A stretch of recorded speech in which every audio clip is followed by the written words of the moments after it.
Hey guys, I am Nurse Mo, and 2017 has been lit.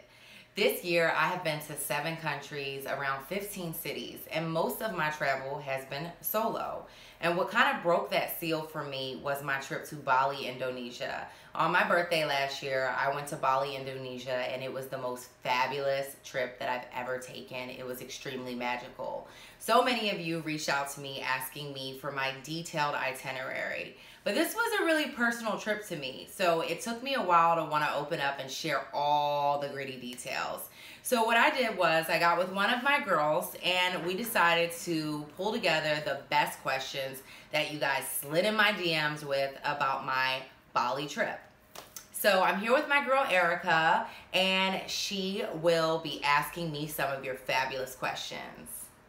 Okay, Mo. Hey, Erica. Hi. She's behind the scenes today. Yes, BTS. Okay, we have all the exclusives. So let's start with why Bali. We all want to know.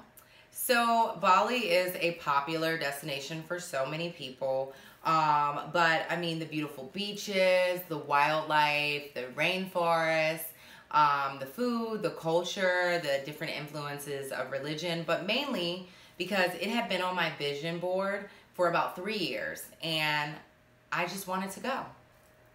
Okay, that's good enough reason for me. Yeah. But tell me why you wanted to go alone. So I didn't initially want to go alone. I feel like the universe, God, whatever you want to call your higher power, chose me to go alone. Yeah, so I was up on night shift one night working on one of those blissful, slow night shift, those rare times that people don't rip everything out and run down the hallway. It was a pretty chill night, and a friend of mine sent me a text saying that she found a flight to Bali, round trip, for $450 from LAX. So I was like, this is a no-brainer, like, let's go, because one of the barriers to me going on a trip to Bali was cost. Money is always a barrier for everyone. So to find the flight for such an affordable rate was a big deal. But it was getting all the girls to agree, getting people to kind of decide that they wanted to go somewhere so far for such a big trip. So I booked my flight, and I said that if it was meant for me to find a partner, a friend, a lover, a homie, someone to go with, then I would eventually go with them. But if not, then I would be alone. And I felt like Julia Roberts could do it, you know, and Eat, Pray, Love. No, just kidding. But on April 10th, going to the airport from, to LAX, I was scared shitless. I was like, I'm going to another continent alone. It was scary. Yeah. Oh my gosh, that's crazy. So, girl, 2017, who's your travel agent?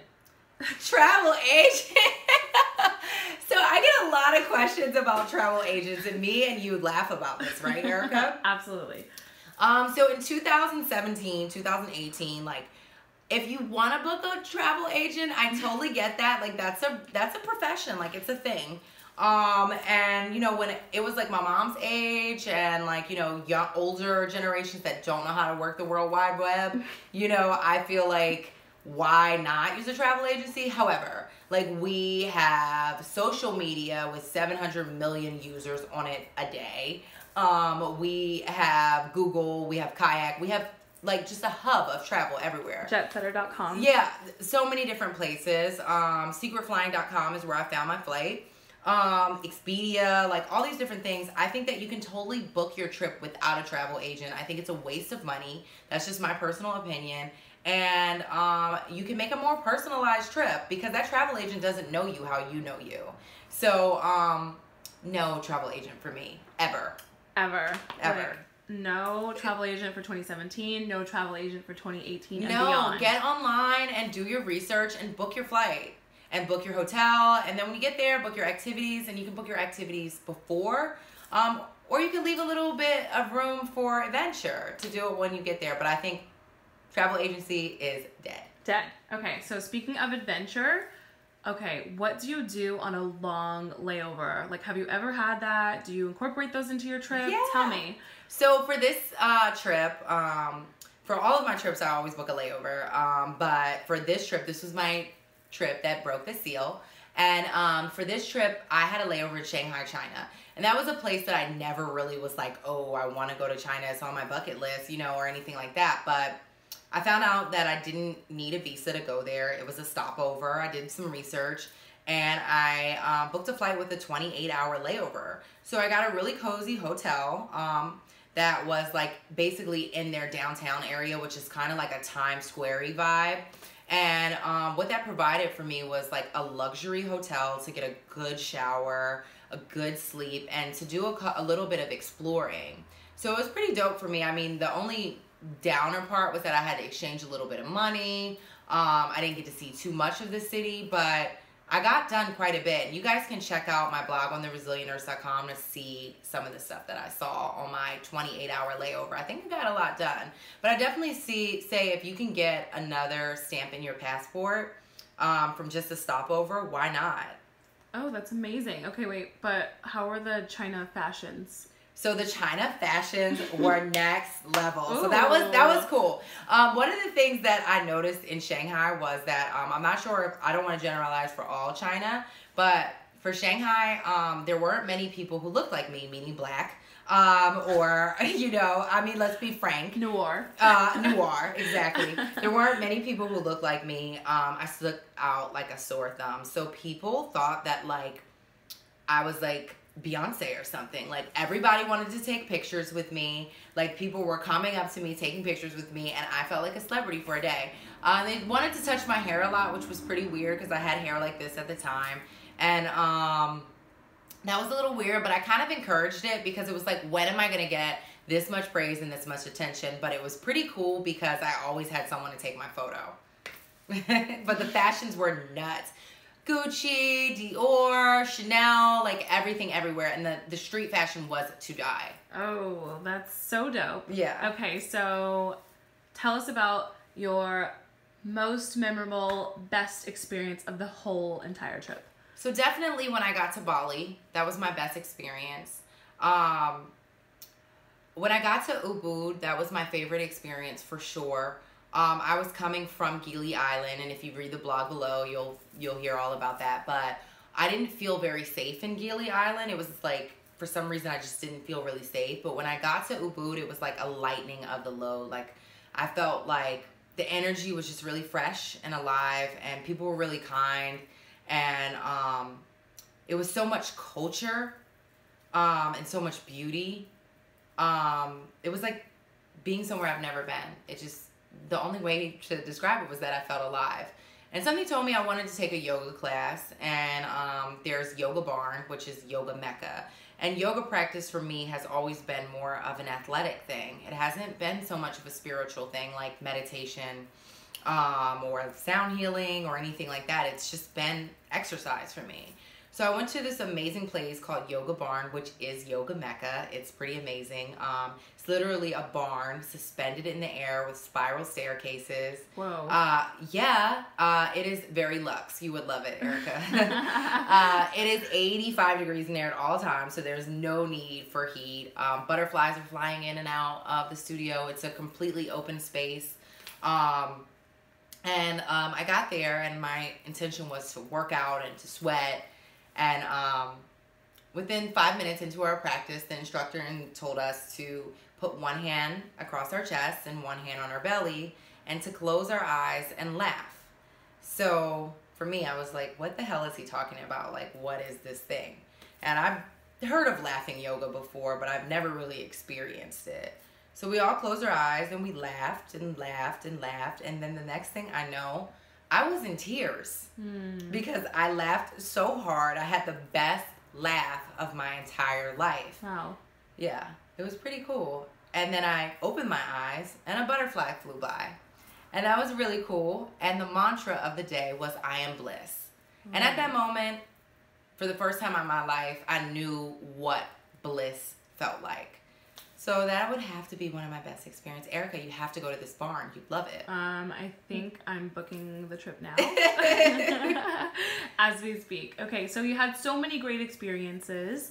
Can you tell us a little bit about the experiences that were not so great? Yeah, for sure. So, so when I booked my trip, one of the things that I wanted to do was hotel hop. And Indonesia, Bali, Indonesia is very costly. It's cheap. Let's just be honest. It's very cheap to get around. So I wanted to go to another island that was called Gili. And there are different islands. There's different docking points. So Gili M is like the older crowd. Gili T is the more party crowd. So there's different docks. So I just picked a Gili, and I picked Gili T. And the thing about Gili Island is you can only get onto the island by boat, which sounds really dreamy, right?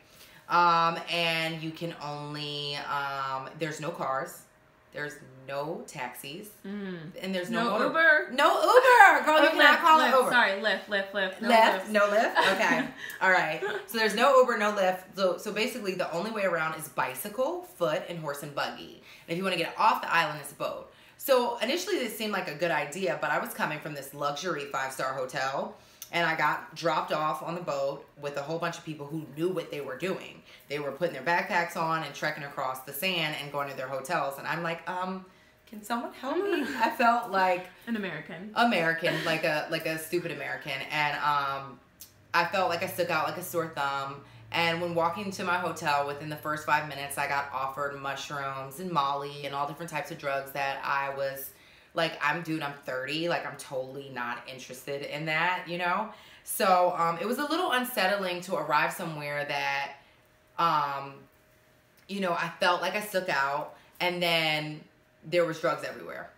And so it made me a little uncomfortable. I felt extremely unsafe. But we'll move the story along. I met this guy. He was really nice, and he offered to take me snorkeling, right? That's nice. So I'm super cautious. So I sent my boyfriend and my uncle his Facebook and Instagram, just in case something happened, which is always a good thing to do. Totally. Yeah. So I had him walk me to the beach, which was called Sunset Island, which was fabulous, and you'll see pictures from that in my blog. Because we got to get the gram photo, right? Absolutely. So we walk down the beach, and we take a shortcut. And during the shortcut, it went from hotels to cottages to hostels to villages.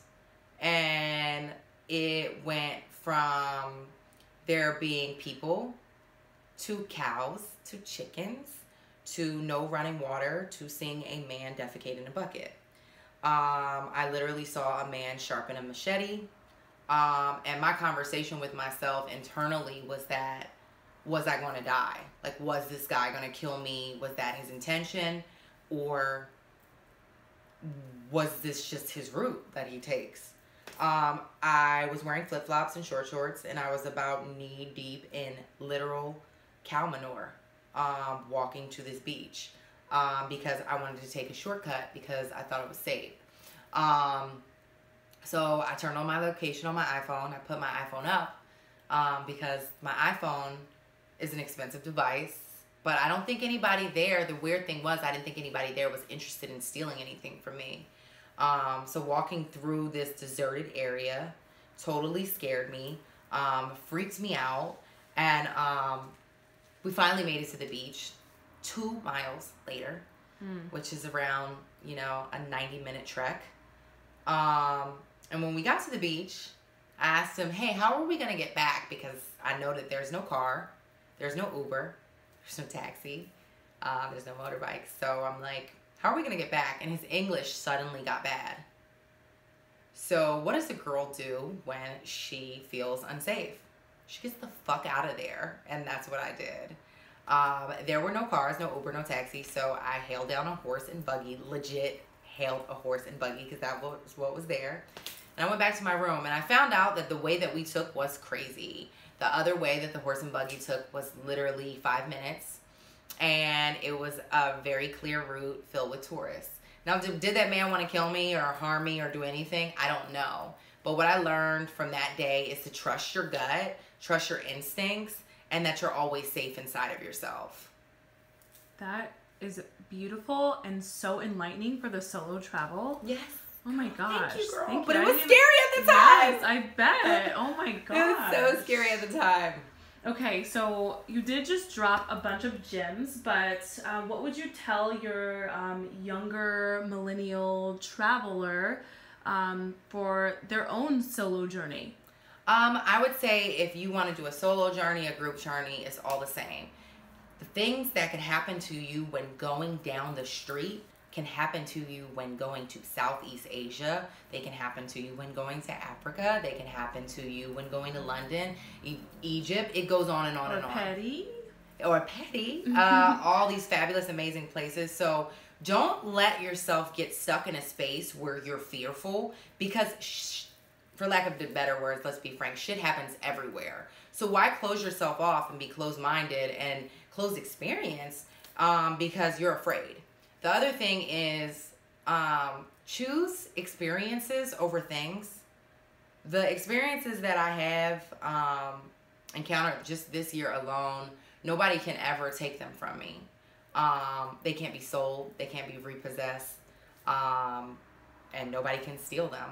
They're my memories. And I think that if, as millennials, if we invested in experiences as much as we do in things, we would have some really rich lives. If I had a DJ set in here, I would drop clue bombs. Drop the mic. Obama out. Obama out.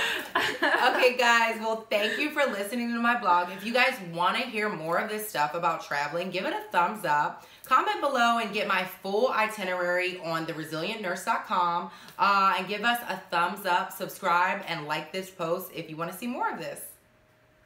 Loved it. Thank you.